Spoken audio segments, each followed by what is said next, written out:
Ito na ang bagong balita na ginawa na po ng PICAP. Ano ba yung PICAP? Philippine Construction Accredited Board. PICAP.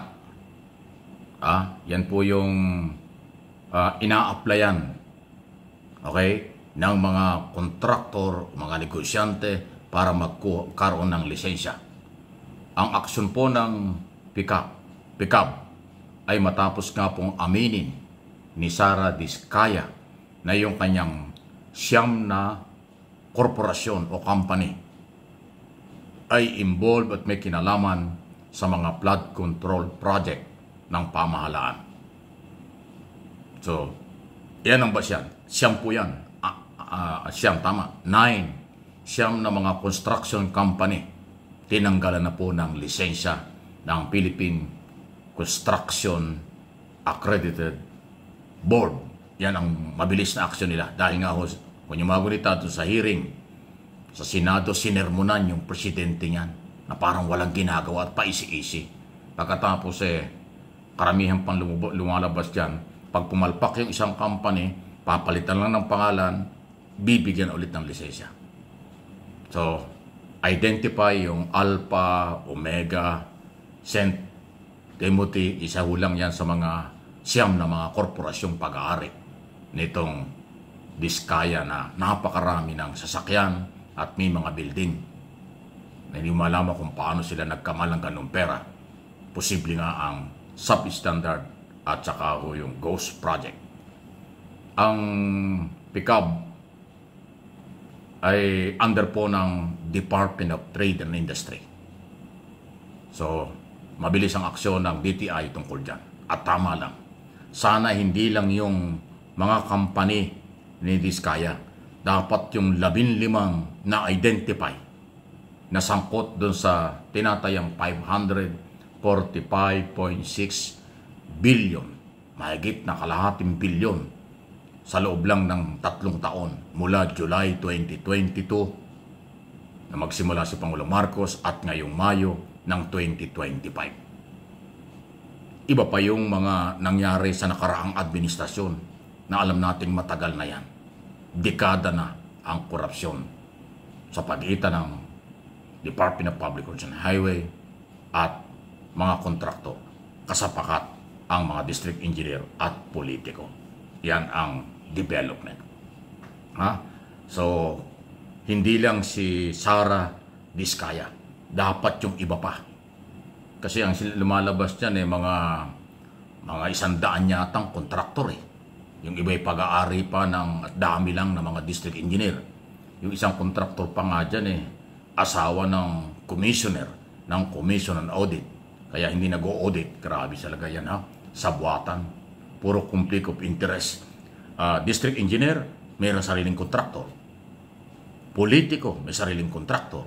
Iba pa yung private contractor. Ay, diba? Niluluto tayo sa sariling mantika. Niloloko na nila ang taong bayan na may-ari ng pera. So, itong galaw na ito ng pamahalaan, sana tuloy-tuloy. Pagkansela ng mga lisensya ng mga kontraktor, pagkumpiska ng mga kotse na ginawa ng Bureau of Customs, although nalusutan kasi 12 ang inabot nilang kotse. Ay ang unang usapan dyan, mahigit na 100 luxury car. Tapos naging 40, nung ini-interview na lang, 40 units na lang. Nung magkaroon ng hearing, ang sabi ni Diskaya, 28 na lang. Wala pang 24 hours nung mag-grade ang customs, 12 ang inabot. Una nga, 2 lang Nawawala pa yung 10 Hanggang sa bandang huli na-discover. So, marami ng palusot. So, yung pagtanggal ng lisensya, pagkumpiska ng mga kotse, dapat ang BIR din ang kumilos para naman silipin ng mga asset, property, bahay, lupa, building at iba pa. Kung walang binabayarang buwis, kumpiskahin din ng ating pamahalaan. Yan ay sa Diskaya family pa lang. Doon sa iba, dapat ganoon din. Kung anong gagawin ng gobyerno sa Diskaya Group of Company, napakaraming company, pati yung iba, at yung hindi pa na-discover at napapangalanan, isama na rin. Kasi ang peoples of the Philippines, people's money ang nalustay dito. Mamamayang Pilipinong complainant, pangungunahan ni Pangulong Marcos ang reklamo, complainant, dahil siya ang nakadiscover. na patutunayan sa investigasyong ginagawa na at ipapatuloy malalim na investigasyon ng Independent Commission. Yung investigasyon sa Kongreso, Senado, wala yun. Puro gimmick lang yan, sa totoo lang pasintabi na. Ultimong mga senador at congressman may kinalaman sa project at saka insertion, hindi pa ho na ipapatawag hanggang ngayon Samantalang inamin na ng isang kontraktor na nagbigay siya ng 30 milyon pisong cash kay Senador Escudero, Senate President, ng nakarang eleksyon. Wala lang Baliwala. Labag po sa batas ang magbigay at tumanggap ng donasyon galing sa kontraktor, lalo na ho kung mayroong active contract, may kontrata sa gobyerno nung siya magbigay ng donasyon. Ibig sabihin yan, conflict of interest. Pero alalang, nadinig na ba nyo na si Escudero ay isinailalim sa investigasyon ng Senado, maging Blue Ribbon Committee? Wala. Sa Kongreso, yung dating chairman ng Committee on Appropriation at kontraktor na, congressman pa, chairman pa ng committee nung nakaraan, hindi pa rin na ipapatawag hanggang ngayon. Nakita nyo? Kaya nga lutong Macau, pasintabi na ang investigasyon ng Senado at Kongreso sa isyong ito. Ang ating inaasahan lang ay ang IC, Independent Commission ng Office of the President. Malapit na po yan. Binubuo na. Ang balita ko, si Magalong ay isa sa mga magiging membro. Sana dagdagan pa ng may tapang, talino, malasakit, paninindigan ng mga opisyal dati at ngayon ng gobyerno para mag-imbestiga at banggain ang lahat ng sindikatong umaabuso sa pera ng mamamayang Pilipino. Yan po ang kailangan natin. Umaamin na yung nagbigay ng pera at inamin na rin nung tumanggap ng pera. Tapos wala pang ginagawa ang Senado at Kongreso. Sa Kongreso, ang sinasabi, 67 congressman ang dapat imbestigahan. Sa Senado, lead by Senate President, siya pa yung presidente ng Senado, nasirang-sira ang kredibilidad sa isyong ito. Umamin at tumanggap. Wala pa. Hindi man lang nagbabakasyon. Walang delikadesa.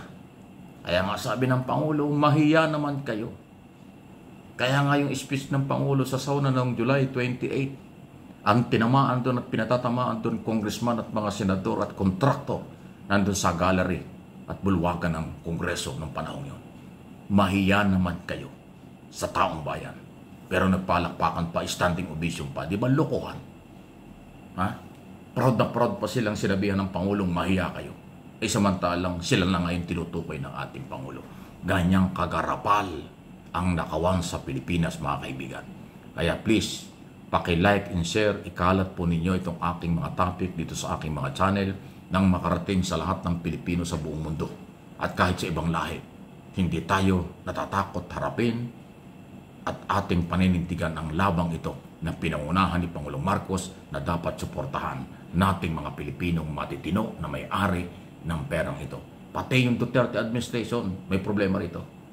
Pati yung iba pang nakakaraang presidente na patay na at mga buhay na sekretary pa ng DPWS, sabit din dito. Dahil hindi lang naman ngayon nangyari ito. Dekada ng panahon ang nakawan sa pera ng bayan.